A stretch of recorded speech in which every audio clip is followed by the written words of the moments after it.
Hey guys, Beats Hair Plumbing here, and today I am here with my 1997 Kohler Highcliff toilet.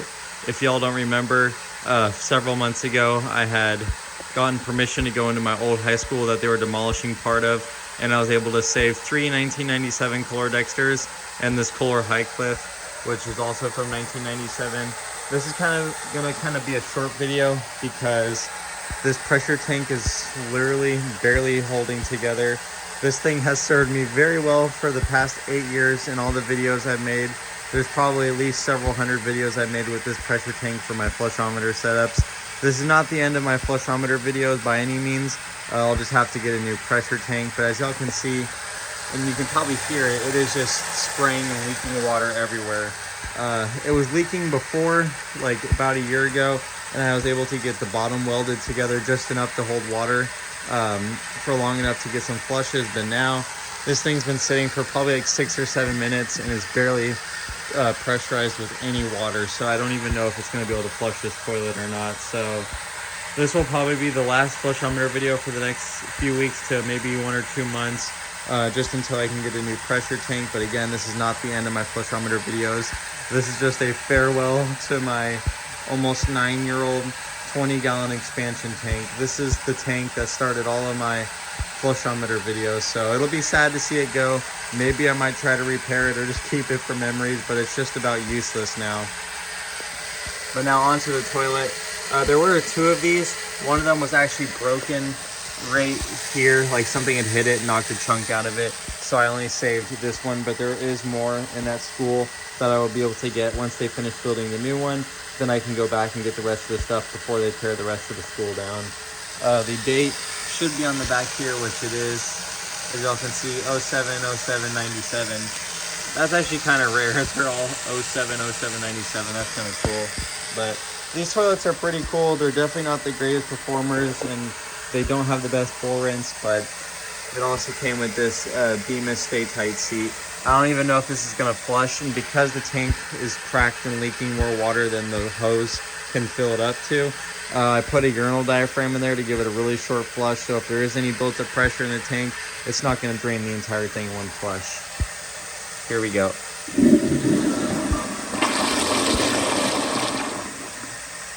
As y'all can tell, the flush is very short and the pressure is turned all the way up, but it's weak for 2 reasons. One, the pressure tank cannot build up any water pressure because of how badly it is leaking. And second of all, it is on a urinal diaphragm, which is also going to weaken and shorten the flush quite a bit.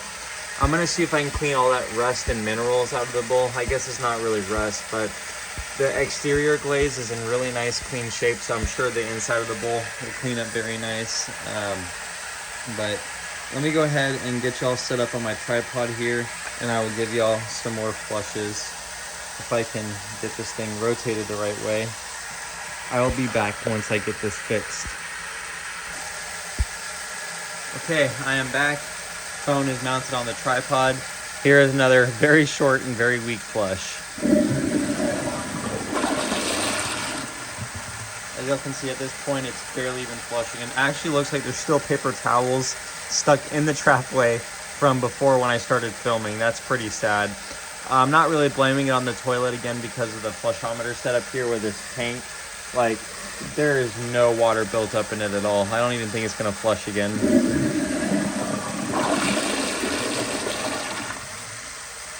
Well, I was about to say it looks like it cleared the paper towels out, but I think there might still be paper towel in here. Yeah, I really need to get a new pressure tank. It won't be long before I can get a new one, so, because I just got my setup rebuilt again after it froze last year, and now I have my issue with this tank going on here. So, but again, this is not the end of flushometer videos at all. It'll just be a little pause, but I'm very happy I was able to get it to work just enough to flush that miniature 10-inch Berlin toilet. Let's see if it'll take the paper towel this time. I don't think it took it. No, it did not take that. Okay, let's see. I'm going to go ahead and kind of give y'all more of a close-up flush now. Let me bring y'all towards the front of the bowl. Again, I do apologize. It is a little dirty in there. That all the gray stuff you see is like Probably plunger marks and from this toilet being snaked a lot, because these are known for not being the greatest performers, but that doesn't change the fact that in my opinion this is a really cool design. I just wish they flushed and performed a little bit better. And it doesn't look like my phone wants to focus here. I don't know what's going on. It's like trying to focus on the rim. Come on. I don't know why it won't focus. Let's try this.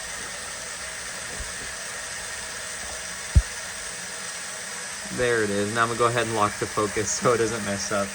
Here is another flush. Let's see if it'll actually take the paper towel this time.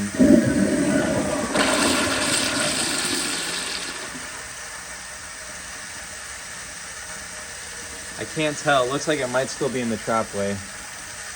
Yeah, that's pretty sad. Once I rebuild my flushometer setup, well, not rebuild it, but get a new pressure tank, I'm definitely going to test this again, as I believe it's not the toilet's fault in this case.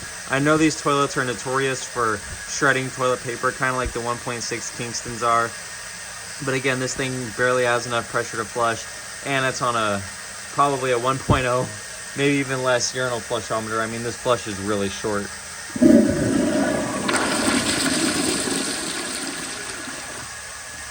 Maybe it took it that time. I think it finally took it. One of the reasons I believe it likes to ball stuff up in the trapway is because of this silly design. As y'all can see, the trapway is all about the same diameter, but up here, it's this big hollow square. And what I'm guessing is happening is that siphon jet that's shooting water straight up is causing it to just maybe spin somewhere up here. I don't know for sure, but that's my guess. Let me do a closer up flush. Y'all can see the siphon jet in action.